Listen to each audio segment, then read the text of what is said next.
An interesting video because I'm actually now on a Recumbent tricycle with a solar panel on it, and does it move? It goes like a rocket. This is something else, I must admit.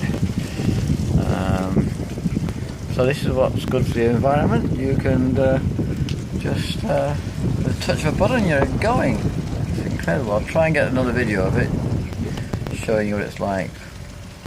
But this is a solar panel, okay? And here you've got controls, you can lift up and down the panel and everything else, and it just goes, you have to pedal nothing. And I can't really get another video of it, but this is it. Trust me, it goes really well. I mean, it's just so incredible.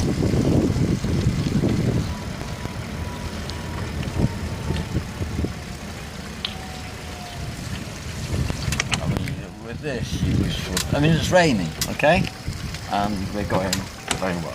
Just got to be careful with it, so the roads and everything else.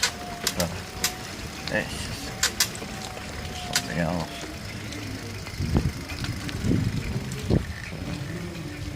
You can see there's a huge solar panel on there, but it's really efficient.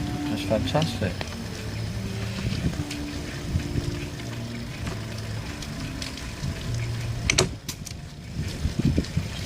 Protected from the weather. There we go.